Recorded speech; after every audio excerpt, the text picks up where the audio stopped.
Welcome to New York Bio's Back to the Office series, discussions of best practices surrounding returning to an office or lab-based work environment. Our second episode focuses on real estate and features Roy Abernathy of Newmark, Jennifer Pearson of Deerfield, and David Stockel of CBRE. The panel is moderated by Jeff Moerdler of Mintz. And here is episode 2 of New York Bio's Back to the Office series. All right. Good morning, everybody. I think it's still morning. It is Wednesday, so at least we've made it through half the week. I am Jennifer Hawks-Bland, and I am thrilled to welcome you to the second of our three-part series of Back to the Office, talking with experts in our fields about decision-making by companies, by landlords, tenants, and individuals. I don't think we can forget that, right? At the end of the day, our companies are all made up of individuals who are invested in advancing our life sciences ecosystem. So in New York City in particular poses some specific, shall we call them, complications that maybe wouldn't exist if your office is located, I don't know, in rural Iowa or somewhere where you could get in your car every day and drive to the office and walk inside. So we are thrilled to have Jeff Moerdler here with us from Mintz Levin as our moderator today. And as we have this conversation, first of all, we want it to be a conversation. So we look forward to your asking questions. And to that end, please add your questions in the Q&A box or in the chat feature, and that way Jeff or I on the background can see those questions and pass them along to our panel. Thank you all so much for joining us, and I'm going to turn it over to Jeff and disappear. Good morning, everyone. My name is Jeff Moerdler, and I'm the evil lawyer in the room. I'm going to ask the other panelists to each quickly introduce themselves. I've been a commercial transactional real estate lawyer for 40 plus years, more than I care to admit, and in New York City, but doing things all around the country with a subspecialty in technology related to real estate, including data centers, fiber, cellular, building wiring, energy, biotech, healthcare, all sorts of tech related to real estate is a majority of my practice. And by the way, after today's event, if anyone has questions, you're welcome to reach out to me through email or LinkedIn or whatever. With that, Roy, would you introduce yourself? Yes, Roy Abernathy. I'm with Newmark. I run the global consulting team. I've had a long history in life science, both from an architecture and environmental design side. And now I run the new normal and the back to the office program for Newmark for all of our clients. David? Great. Hi, good morning. Nice to be with all of you. I'm David Stockel. I'm a senior vice president with CBRE here in New York City. I help run the life sciences practice group for both the New York metro area as well as the Northeast region. We specialize in representing life science companies of all shapes and sizes, from early stage biotech companies to more established large pharmas. We also represent a variety of landlords, including Jennifer's team at Deerfield, in marketing and leasing their office and laboratory spaces throughout New York City and the metro area. Jennifer? Good morning. I'm Jennifer Pearson. I'm an employment lawyer by training. And now the head of HR at Deerfield Management. Deerfield recently purchased a building in New York City that is known as the Cure Building, and it is a lab-ready space meant to be a life sciences ecosystem. And of course, with that comes some unique challenges with having laboratories in the building as well as office space.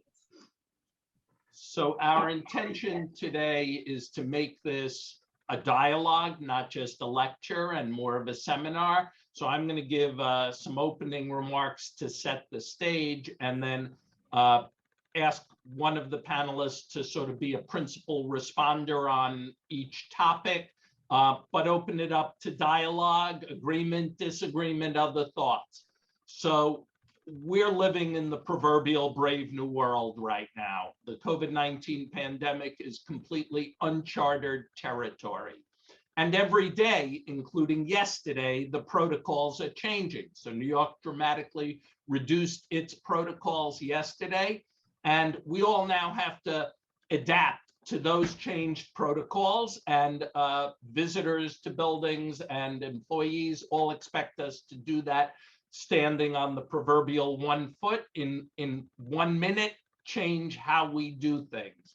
What we're going to try and discuss today are current best practices, as well as where there are specific government requirements that exist, which might help create a sort of safe harbor that makes it less risky for you to follow certain practices. And you need to break this down into a couple of areas.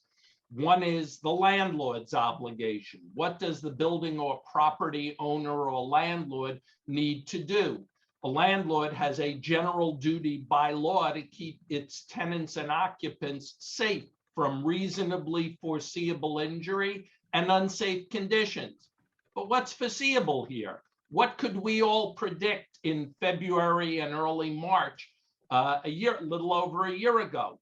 Nobody had any clue what was going to be happening. We all saw some headwinds coming from Asia and Europe, but we didn't know how it was going to impact us. So it's a little difficult to say what was foreseeable and what conditions were unsafe and what should be done by a landlord or a tenant employer. On the tenant employer's side, they need to individually determine when it's safe and lawful to open their office space and business if they haven't done it already, how to safely operate and protect their employees and visitors. And no matter what you do as a landlord, a tenant, an employer, you risk being criticized. And we all need to minimize those risks. Much as I love earning big legal fees from litigation, it's not the right way any of us should be going. The regulations we need to comply with are complex: OSHA, EEOC, ADA. What can we ask employees and visitors to do? What can't we? With that, I'd like to start the dialogue, and I'm going to ask David to start us off and talk a little bit about building entry restrictions and what state-of-the-art best practices are in that regard. Yeah, sure. Thanks, Jeff. And I would just start by saying Roy's company, Newmark, and my company, CBRE, the MVPs of last year were the workplace strategy teams who were working tirelessly to figure out how landlords can safely welcome back their tenants and their tenants' employees, and working with a lot of the companies, the end users of office and laboratory space, to figure out how best to bring employees back, when to do it, and what protocols to take. So tip of the cap to Roy, because I know our team at CBRE, their workplace strategy team, was phenomenal. So with that, I would say a couple things. For starters, a lot has changed since started going back to the office and back into the labs over the past, let's say, year or so. Initially, like Jeff, you said, there's a lot of uncertainty. I think the main protocols that were implemented in most buildings that I have exposure to, temperature checks became regular. Anyone obviously with a temperature was not allowed to enter the building. A lot of documentation and recording was required.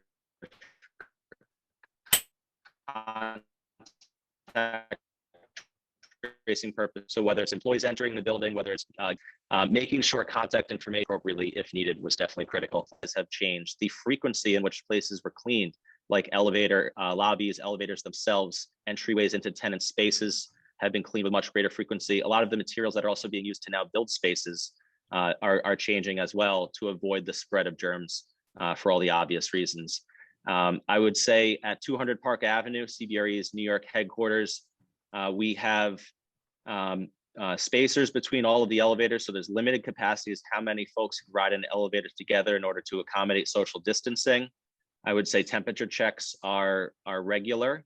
I would say within the envelope of space for different employers, the rules do change. Masks have been required in all the common areas of the buildings. Masks for a while were required within the tenant spaces, but there are a number of tenants who I know have now, with proper vaccination, have allowed employees, assuming they're still being socially distanced, to remove masks in certain instances. So needless to say, we've come a long way in the past year, but I'll pause there and share the airtime with some of the other folks here. Anybody else want to add anything on that? No, I think, David, that's a good perspective. I think the interesting thing relative, and this is really more specifically for New York that we've seen, is that the journey starts almost at your front door. And so I know we've worked with MTA, and so from a building entry perspective and kind of what to expect when you get there, understanding kind of what your day's like. And to your point, Jeff, it seems to change every day, and there are loads of contradictory information. And in a lot of cases, especially around, vendor agreements and vendors coming into the building, all of this can be complicated. So I think the physical and the policy aspects of it have to line up as well. And I think, David, both our workplace team, and I'm sure yours too, a lot of this has been like policy changes and reviews as much as it's been the physical changes that you talked about. So, it's almost looking at what the flow looks like from an expectation perspective, and then from a physical reality as you come in as well. I think it's important to remind ourselves, you have to stay nimble here. This is something that's constantly changing. It's constantly evolving. Communication is really key. So just keeping on top of how many people are coming in each specific tenant's workspace, and your policies are going to need to change and evolve as more people start coming in. So Roy, how do you see life science companies differing in how they're dealing with these issues as compared with a pure office building? Well, you made an interesting comment earlier, David, about being criticized. So we're taking people who deal with life science elements and in some cases almost deal with population medicine. And we, in a lot of cases, never closed life science facilities, at least from a lab perspective. They had to stay open as we've gone through this process. Other complications, the lab staff in some cases is more critical and more attuned to kind of what's going on. Lab environments tend to already protect, the staff that's in those environments because the protocols and the policies are set up. But we run into a lot of conflicts just around vendors, and especially as equipment needs to be recalibrated or maintained. And kind of what are the protocols to get vendors into the building? What are the protocols to deal with like maintenance staff that are having to be in unique and different types of environments? We've opened a number of facilities as we've gone through COVID. So getting the training done and kind of the face-to-face and that group of visitors that needs to come into a building, we think is going to increase drastically as we go through the next 6 months. We're going to be, back to calibration and maintenance cycles. We're going to be training on new protocols and changes to the modalities or changes to the way we work in the labs. We're going to have added a lot of people from what we found. Life science, more than almost any industry, at least in the Northeast, has blown up as far as the number of people. So we've got companies that are coming back 40% bigger than they were a year ago. And so I'm even working with a company this afternoon to look at their growth is going to triple, in the next 3 years. And so that would be difficult in a normal non-COVID environment. It's even, more impactful when you think about kind of how we're coming back and what all the other expectations are. And then I think the final comment that I would make, and Jennifer, you made a good point, and I know we're working with you guys on a like a communication tool. At no time in the past has it been more important for the tenant and the landlord to be talking and to be dealing with these shifts and adjustments on almost a daily basis. And being able to pivot, as you mentioned, Jennifer, to address, a surge in different types of visitors are going to come into the building. What we're trying to be as predictive as we can be, but the reality is, we're not going to know from day to day how the volume is going to change, especially for the next 3 months. And the more we can react and ensure all those things that, Jeff, you spent the first 5 minutes scaring me about all the things that we need to make sure we cover. And you didn't even mention CDC. You mentioned all the kind of real legal protocols around workplace. We've had a lot of conflict, especially in other parts of the country other than New York, where CDC is saying something that the workplace monitors or the legal parameters around the workplace haven't been able to address. So a lot of conflict, huge amount of growth, a lot of change, and a need more than ever before to really focus on workflow and process. I'm curious, my law firm kept changing our back to work date and our protocols. So about every 2 or 3 months, they keep extending the date. And a couple of weeks ago, before that, it was after July 4th, back to the office. And as I had predicted, it was extended to after Labor Day with a soft opening over the summer and eliminating most of the requirements for special approvals to go into the office. I've been in my office once in the last 15 months. On the other hand, I've been sort of out there because I have another life outside the office. I'm an EMT on my volunteer ambulance and chief of my chapter. So I've actually been out there every day transporting patients. But my firm has decided now that we're officially going back to the office in September. However, our lease expires in a year, and we have increased our space requirements, notwithstanding COVID, and we're looking for about a third more space than we currently occupy, which is, I think, pretty rare for law firms. And Roy, you sort of implied this. I'm curious what you're seeing in the market in terms of biotech and healthcare, or are they growth tenants across the board? Are any contracting? What are you seeing in the market? There are very few that are contracting, and the ones that are contracting either have been because of funding, clinical trials, or some other development aspect that might have slowed them down. Most are growing at least a 2-year projection at a 40% plus clip as far as the number of people. And I'm not talking about law firms, really talking about life science. To your point about kind of when they're coming back, I just got statistics this morning, which were updated for end of May, but it's basically 20% never left. So 20% of the workforce never left. Companies are saying roughly 30% are planning to come back before Labor Day. Another 30% are looking at Labor Day to the end of December. And then 20% either won't come back or is looking at 2022 and beyond. But to your point, Jeff, that's been a big shift. A lot of companies were saying early next year, and they've pulled that back into this year. And I mean, even some of the bigger organizations that we work with in New York have moved from a September to a July or August target to come back. So it seems like that's really accelerating. And I think, the city is prepared. I think the landlords are prepared. I think the tenants are prepared. But it's going to be, a lot of day-to-day kind of monitoring and managing to get us back. I'm afraid when we all get back in the city, there's not going to be a place to go have lunch because the restaurants are going to be staffed yet. Or many have closed because they couldn't meet their obligations during COVID. Yeah. David, Jennifer, anything to add to that? Jennifer, you can go ahead if you'd like, or I'll hop in. Sure. So I think we've seen personally a huge uptick in requests to come in. We really never closed. We stayed voluntary throughout and actually had an office switch, a move in the middle. So we gave up our office, our lease ended in December of 2020. We were fully remote for the period January through March, and then had our soft open in our new space, and we're voluntary, subject to social distancing restrictions, and they've evolved and changed over time.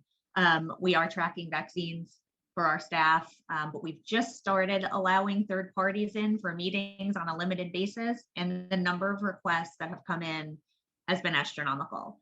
So we were a little unprepared for how many people actually were just really wanting to meet other people in person. But it is nice to see. I've been going in pretty much at least once a week throughout the pandemic when we had office space, and the difference, even just week to week, in what New York City looks like and feels like is tremendous. If I think about even 3-4 weeks ago, the walk from Grand Central down to our office felt completely different than it did this week. Like more things are opening, more people are back. I take Metro North into the city. Metro North has a bunch of people on it now, where there used to be 3 people in the car with you. So all signs are pointing to good things. It's starting to feel alive again. Yeah, and I would just add from I guess just maybe a statistical and anecdotal standpoint, just to give context to the listeners. Life sciences is growing at a rapid clip. And to echo Roy's point, it's growing and globally. It is it's a high growth sector still, has become quite sizable in markets like Boston, in the Bay Area, San Diego, Research Triangle, et cetera. New York City, we're still in the early innings. So just to give context, last year's New York City life sciences leasing was at about 150,000 square feet annually. Not even through the first half of this year, we've already surpassed 300,000 square feet. So we've more than doubled in less than half a year. We expect that trend to continue. A lot of the drivers here in New York City are fantastic metrics. So the first quarter of venture capital funding for the New York City area was the largest quarter on record. NIH funding, which we've read in the press and the media, is expected to grow north of 20% next year if it does get approved, after several years of high single-digit growth, which is still fantastic growth. And the amount of supply, lab capable and lab ready supply of space in New York City is coming online at a much more rapid pace than it has in years prior, which allows New York born and bred life science companies to start here, to grow here in the form of taking space in incubators, and then to graduate or to take their next step into suites of larger sizes as they scale their operations and grow headcount and create jobs. So there's a lot of exciting metrics that we're seeing in the leasing space. One of which, obviously, we was successfully signed a early stage, very promising biotech company to a lease at the Cure building at 345 Park Avenue South. So that'll be a new neighbor for Jennifer in the first quarter of next year when they occupy their space. So a lot of positive tailwinds now that we're coming out of COVID more. And the last point that I would add that we've noticed at CBRE a noticeable uptick in very early stage companies, seed round and pre-seed round companies, looking to come to New York City to call New York City home for their new life sciences ventures. So when you look out 2 to 3 years from now, you'll see those companies that are now 2 and 4 person companies growing and succeeding and staying in New York on a long-term basis. So really exciting time given the challenging year that we've had. So a question we received from the audience was, and this sort of builds on Roy's comments a few minutes ago, how many companies are expected to come back into the office 100%? And do buildings, landlords, tenants need to establish new procedures to permit or facilitate a more hybrid workforce? And I can talk about the hybrid aspect of it. So it's interesting, this all comes down to kind of parsing definitions. So if the question is whether 100% means that everybody will come in 5 days a week, 100% of the time, we're seeing from a life science perspective, there will always be a percentage of the population that needs to be in the office if there's a lab component all the time. If I kind of take that component of it out, we're seeing a lot of support staff, even clinical and preclinical, that might work in a hybrid way, 2 to 3 days per week. But we are not seeing as much as we are in other aspects of like financial services or even law, Jeff, where the desk spaces are shared in life science organizations. So that's a little bit of a difference in what we're seeing relative to that model. So David or Jennifer, do you want to comment?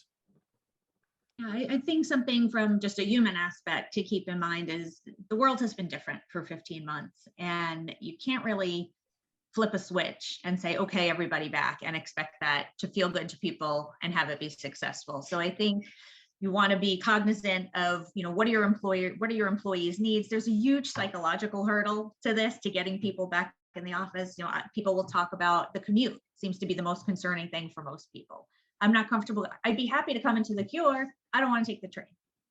So, some of the things that we have done to try to get people back in the office is we started hosting small team events, Westchester, Long Island, New Jersey, the city, just to get people out for a dinner and remind them they have coworkers, get them in touch with those people face to face. And they're like, oh yeah, humans, great. And sure enough, after those dinners, the request to come into the office for the first time really ticked up.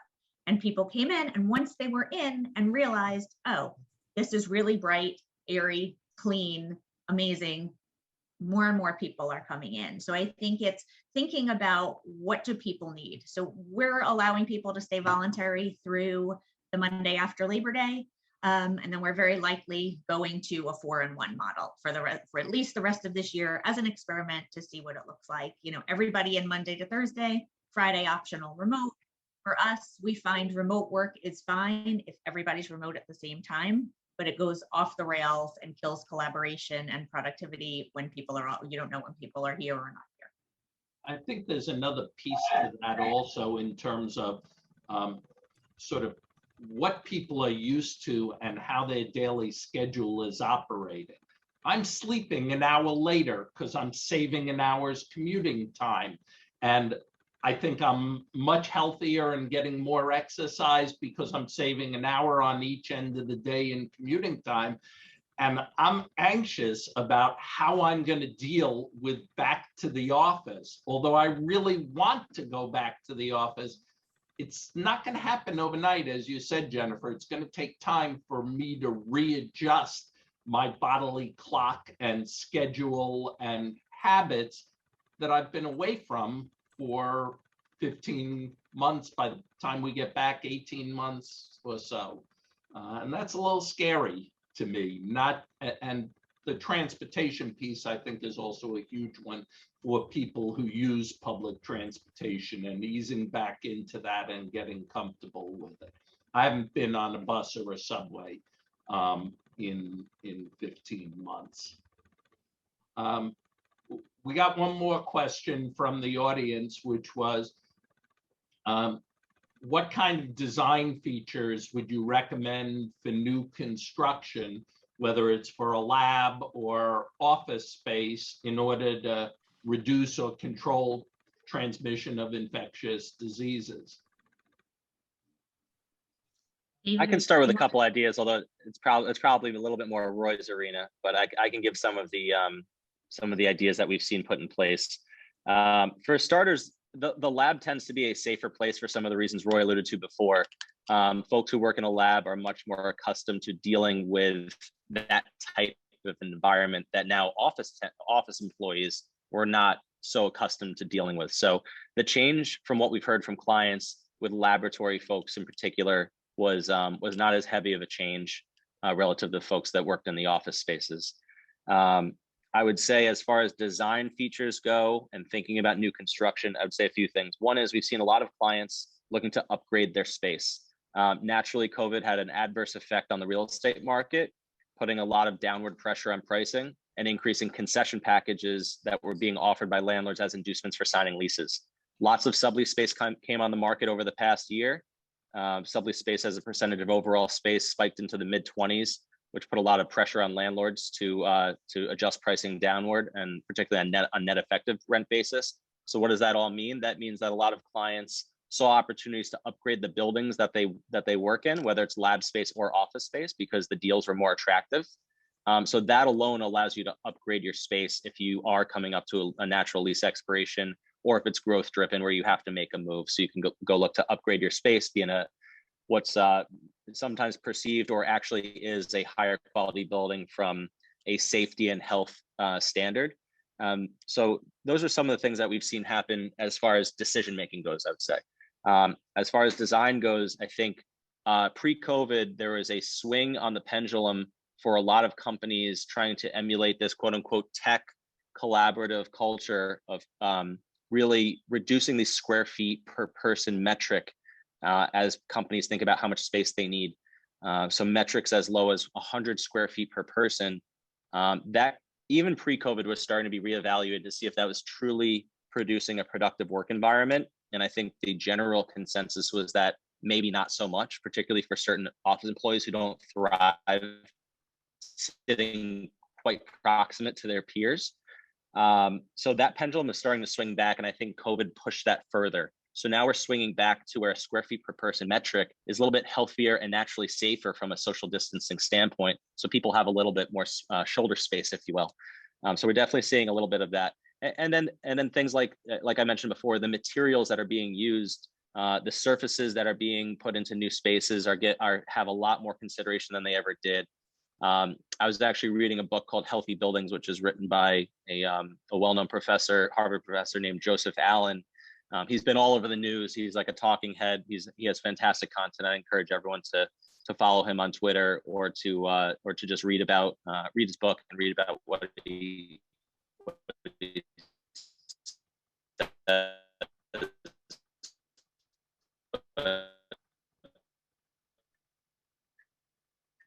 David, you froze. Roy or Jennifer want to add anything to that? Some great design ideas in there just about how and healthy work environment we're seeing. Yeah, I think, one of the things we paid a lot of attention to in the build out of the Cure building was air quality. So we have a fresh air system where fresh air is coming in and mingling with the air in the office and refreshing the air every 20 minutes. So it's something we actually put into place before COVID, but it's something we've certainly bragged about to our employees, trying to get them back, saying, hey, we've got the cleanest air in New York City, come on down. But things like that. And then antimicrobial surfaces, trying to make things as touch-free as possible. In our build out, we are implementing a system where everything you need to do, you can pretty much do with your own phone. So you don't need to touch many things. So you can swipe your phone at the elevator to get in, you can swipe your phone at your door to get in, you can use it to pay for things in the cafe or to get into the gym. So really having people limiting what they're touching throughout the day. And we also increased the size of workstations to avoid putting up, like kind of unsightly petitions and things like that. We've just got really kind of massive workstations so that people have more space and feel more comfortable. And I think, Jennifer, the way we look at it, the way we've seen it, it's like services, space, and socialization. And the services and the socializations really picked up by, some of the tools that you're talking about. The space aspects, Jeff, I think the biggest shocker for me over the last 3 months and coming back is there's this huge backlog in inventory of like pipette tips and all these other things, especially on the production side, that we're having to order and to maintain in a lot of the lab, and especially in these sort of production spaces that we never had to before. And so we've got halls stacked full of storage. We're still, typically we would have had, maybe a month to 2 months of just-in-time storage for products and materials. On the lab side now, we're seeing a need for 6 months, because in some cases the products are kind of that far of a backlog. You're talking about because of supply chain interruptions. Because of supply chain interruptions, and especially if it's something that is critical to a workflow or to a process. So like the pipette thing that I mentioned, there are companies that shut down or slowed down their production. We ate up the inventory that was already available. So now we're at a point where, we're absorbing it as fast as they can make it. At the same time that, again, everything is kind of grown and blowing up from a size, a scale, and a productivity perspective. I think, a lot of the comments that David made around the new kind of right size as far as square footage for an employee, as far as occupancy goes, in a lot of cases, we were squeezing people into spaces as organizations kind of organically grew. And there's going to be an expectation that that doesn't happen any longer. I mirror all the comments about kind of new surfaces and new cleaning protocols. But I think the biggest shocker for me has been the storage is taking up much more scale and girth than it ever has before on the lab side as we come back because of the pipeline of the supply chain. I'd like to talk a little bit about facility operating protocols, what we're seeing and what we think might be changing in the next few months in terms of general operational protocols. Jennifer, you want to give us your thoughts on that? Sure. And mirrors some of it kind of follows some of the things we've already talked about. So just kind of walking through your space and thinking about, do things need to be rearranged, like furniture? Does your current setup make sense? Of course, if you're not back in the office, having a deep clean done before you're in there and making sure you're communicating to your staff, what the office is going to look like and what the rules are, so that everybody knows what the story is. I mean, we've been kind of constantly communicating to people as things are evolving. What has to be done is kind of getting scaled back now, which is nice. Thinking through your mask policies, thinking through your vaccination policies, all of those things should be done before there's a more robust return to the office. And I think it was brought up before, but sorry, hopefully my connection's better now. But to reiterate before, I think being in constant communication with your employees as to when they're coming back, what to expect, and what's been done to the facilities while they were gone, that communication is critical. A lot of people, their companies actually moved, while they were out of the office.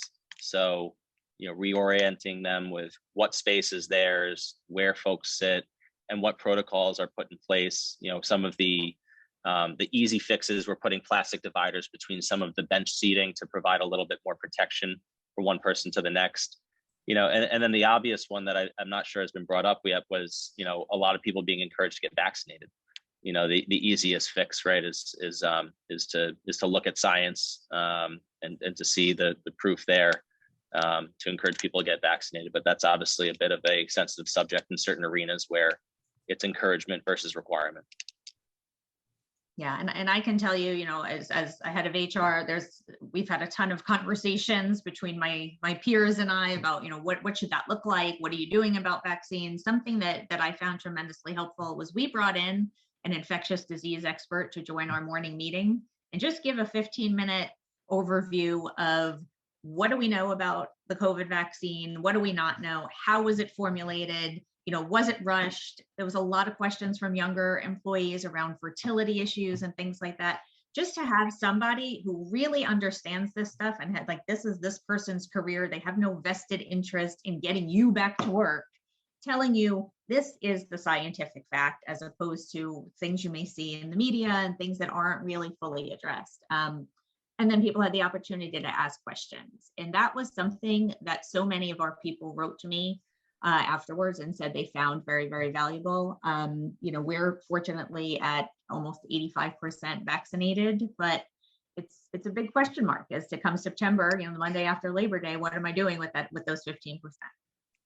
And I think that problem is also complicated by disparities in socioeconomic strata, religious, ethnic background, and where you live. I saw a statistic comparing the 5 boroughs of New York City by borough based on vaccination, and New York and Bronx and Brooklyn were the 2 lowest, which creates a presumption that it has to do with socioeconomic class and racial background. But that's a problem. And I think New York City Department of Health has been doing some great advertising in the last couple of weeks or so, having minority doctors and health professionals educating people on exactly that, answering the questions about safety of the vaccine. And that all needs to be increased. And I think you're right, Jennifer, to do it on the corporate level also. Has anyone been seeing changes in terms of work hours and work days in terms of staggering things? I know, Jennifer, you mentioned the sort of 4-in-1 day. I'm sort of also looking at myself and saying, I'm going to go back to the office in September twice a week initially, and then ratchet up over time. But that's a much harder thing for non-executives to do and to make decisions on. So what are companies sort of doing in terms of protocols on staggered hours or days? I mean, larger companies that I've been speaking with are having staggered schedules. Some are doing a group A and a group B, where group A comes in the first and third weeks of the month, and the group B is 2 and 4. Some are doing like a Monday, Wednesday, a Tuesday, Thursday in the office, and everybody out on Friday. There's any host of kind of variations on this, and I think a lot of it depends on your office space. So looking at your square footage and saying, hey, we're a much larger organization. Our people are kind of on top of each other. Maybe we need to have a staggered schedule. For a place like Deerfield, we're 150 people. Everybody has a large enough workstation. We can say, come back everybody at once, 4 days a week, because we have the space to accommodate that. Sorry, Jeff. Go ahead, Roy. Three big things. And I think one of them we're seeing, it's not unique to New York City, but impacting New York City, maybe some better or more so than some other geographies. Because a lot of the organizations in New York City are global, we're seeing a real shift to address the time frame and the geography that you support. So I know I'm working with United Nations, and one of the big perspectives there is, if we're supporting Europe or Africa or the Middle East or Asia, or even working with them. So like the old cycles of working with India or working with Asia, from a time frame perspective, we're seeing shifting patterns of what the workday looks like. So when we might come in, when we might leave. The other thing that's impacting that in New York, and it's interesting, I think somebody asked a question about what we're going to see as far as MTA ridership. A lot of what we're seeing is people shift their time frame in the office around the train schedules and what might be an easier time or less dense time to commute. So we're seeing organizations be more receptive and more empathetic about that than ever before. And so it may be that I need to drop my kids off at daycare before I come in. So I show up to the office at 10 o'clock instead of at 9 o'clock. And then the last aspect of it, I think, mirrors what both you and Jennifer are saying, that, employers have to be conscious of what a work-life balance looks like. And it doesn't mean that nobody will be in the office on Fridays. That's always been the perception. But that's going to be driven by the leaders in organizations. And what we're hearing from this next generation and what we're hearing from the younger generation is they're going to map to what the leaders do. So if there was any time historically where the leaders are going to drive office utilization, socialization, connection when we're in, it's important for the leaders to make a decision now and really frame that, or kind of walk the walk to determine what the workforce will do. One of the questions that you touched on, Roy, related to MTA, Long Island Railroad, Metro North. That's an area actually I have involvement with. I have this whole other life of government service, and I spent 6 years as a commissioner of the Port Authority of New York and New Jersey, and I represent the MTA from time to time. And nobody knows what's going to happen to public transportation. Everyone's hope institutionally is that it will get back to pre-COVID levels. Which is necessary to fund the level of service. It's a chicken or the egg problem. How can you increase the level of service when you don't have the cash flow to pay for the additional staff and equipment to support that operation? Public transportation has been hit very hard during this crisis on an economic basis, and they're trying to ratchet up. And it's a very tough chicken or the egg problem. And there have been government grants that have helped them, particularly from Washington, but it's going to be a slow process. And you need to show the ridership to add the extra service. So it'll be a hard problem, and I don't envy public transportation agencies in determining how to deal with that problem. Another question that came from the floor is, do we have a sense that it's become normalized that people stay home when they're sick and do self-temperature checks? Or will people just sort of ignore it and say, I need to go back to the office, so I'm going in even though I feel lousy today? I would hope that people stay home when they're sick. And if somebody's in the office, mean, we just got past allergy season. You should see the looks people give you if you sneeze in public now. It's like, forget it. It's just not acceptable anymore. So just stay home. It's better for everybody. We don't know what the fall is going to bring. I think we've been inside, we've been masked up. I think we're all going to be extra susceptible to catching colds and flus and germs in the fall if we're out and about, and people do need to be mindful of that. And just, I think if we've learned nothing, just please stay home when you're sick. And I think what we're hearing from an HR perspective, that's one of the big shifts in policy, and that, the making it easier from a policy to do it, but also making it clear that it's an expectation. I do think it's funny, Jeff, and I come from the population medicine side. At least my mother and my grandmother were all about during flu season to wash your hands constantly. So I hope that's the one thing we learned through all of this, because realistically, last year's flu season was way down, and partially because of that, even within our family units. But I think there's going to be a new social set of expectations as we come back. And to Jennifer's point, I have seasonal allergies, and I've probably taken my allergy medicine more this year than ever before, because even at home, if I sneeze, the kids are like, "Dad, you need to go to your bedroom for 2 weeks." So I think it's going to be interesting to see. But I think the social norm will change, which realistically is a better driver than anything else we do behavior wise. Policies don't work as well. Even monitoring doesn't work as well as kind of the peer expectation, both to be supportive of you staying at home if you do have the sniffles, but make that an expectation. So yeah, we think that'll be a big shift. Do you think? And I would just add, sorry, Jeff. I was going to add one comment that we heard from a lot of the landlord population in New York City and elsewhere, for that matter, that we do work with. After 9/11, turnstiles in buildings became kind of the norm, right? An increase in security became the norm, and it's generally still around these days. Things like having hand washing, sanitizer stations throughout the lobbies of these buildings, I think is just going to hopefully just remain the norm. To piggyback on just washing your hands, right? There's simple fixes that can stay without changing your day-to-day routine too much.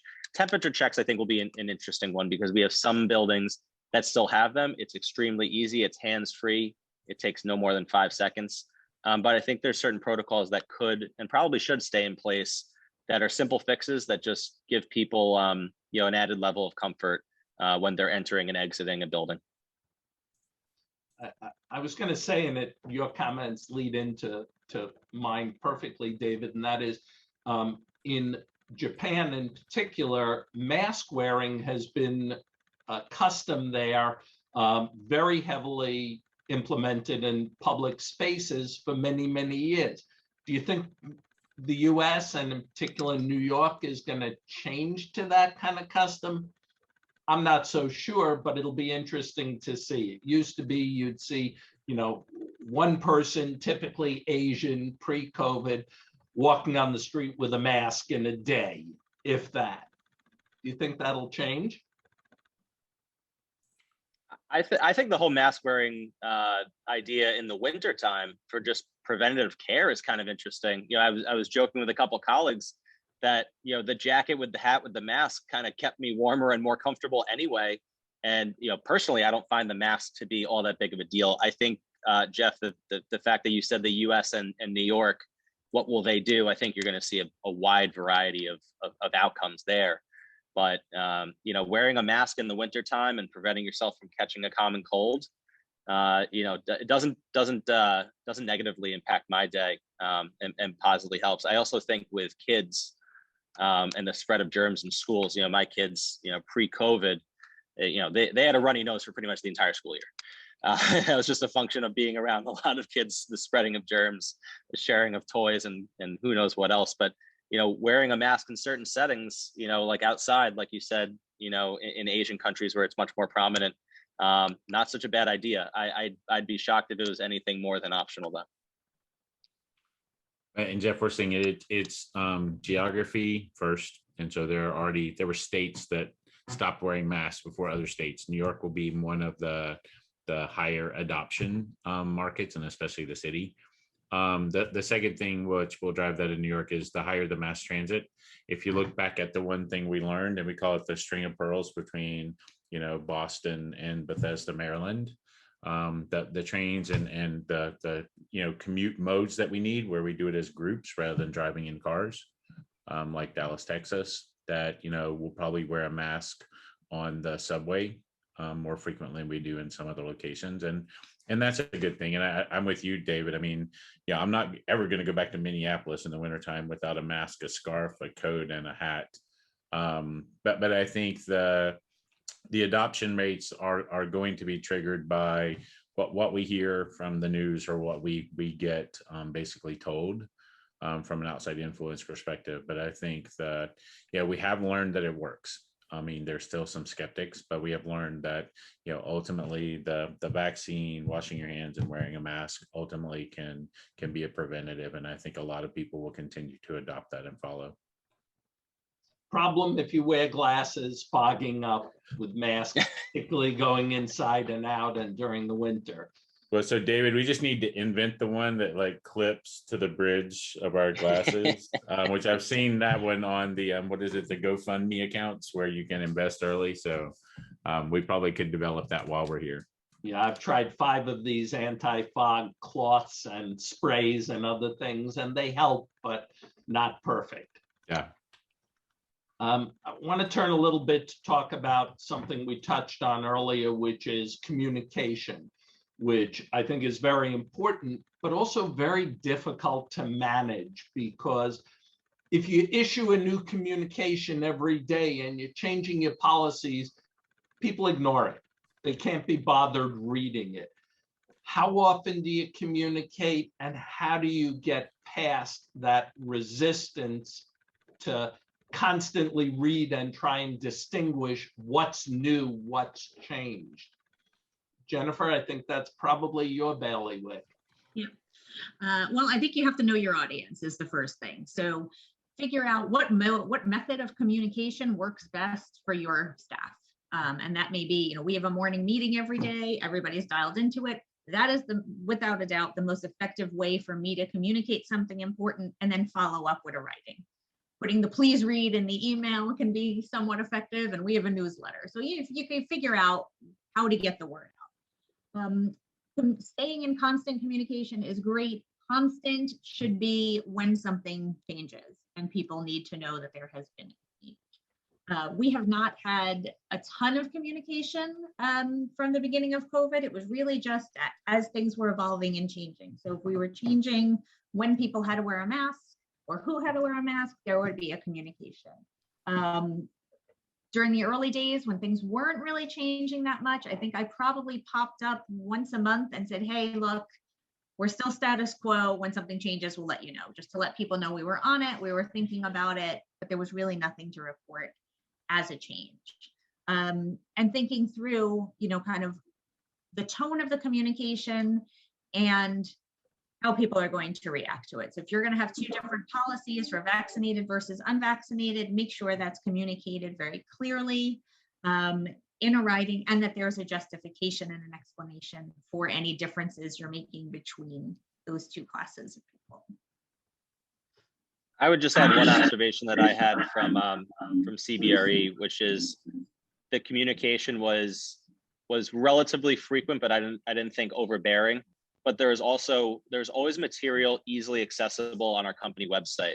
So if you didn't know what the latest was, you had a very logical, easy to access place to see what the latest and greatest was with what CBRE was communicating to their team. So I thought that was just a good home base, home page on the CBRE website, where it's easy to find, you can read what you need, and you can get back to your day-to-day.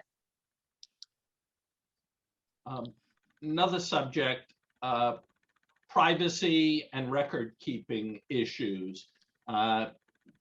Personal information, particularly an individual's COVID test results, whether they've tested positive, temperature checks, those sorts of things are subject to HIPAA and data privacy laws. How do you foresee property owners and tenant employers dealing with those issues and managing that additional level of control as we're rolling with these punches? There should be a designated person or persons that are receiving that information, and it should be very limited. Although, under some of the privacy laws, there was certainly this emergency use authorization that has given employers pretty broad ability to ask questions about people. So, for instance, you can ask your employees, "Have you been vaccinated?" If they say no, you cannot ask them, "Well, why not?"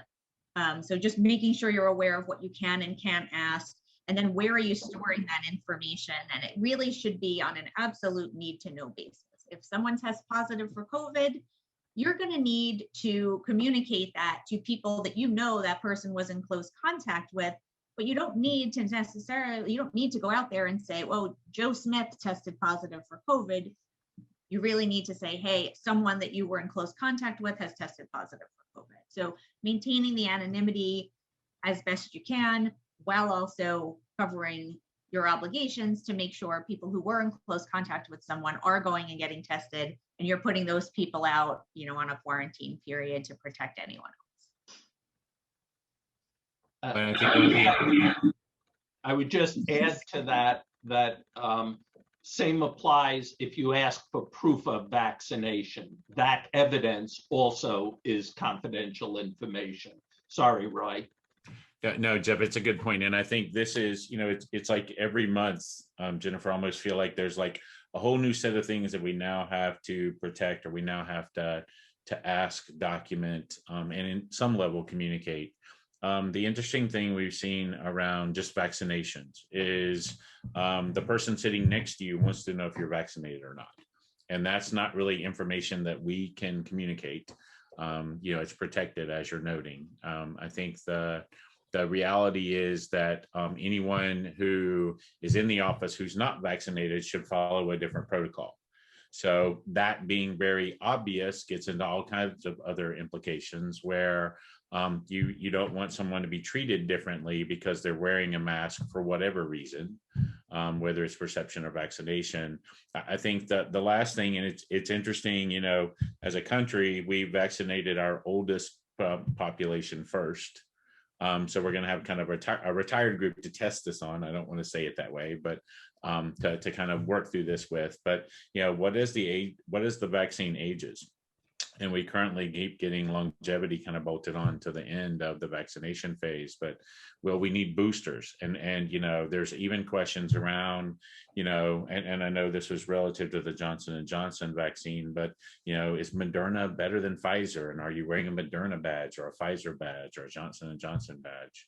I think it's going to get more complicated, and Jeff, we're going to be looking to you a lot, and to Jennifer to help kind of guide us down that path, because those are all protocol kind of aspects of it. And I think where you're looking to is EEOC and OSHA and others in the process. So it'll be interesting to see what kind of opens up for a period of time as far as our ability to measure and our ability to communicate, and then what gets clamped down again kind of post-COVID.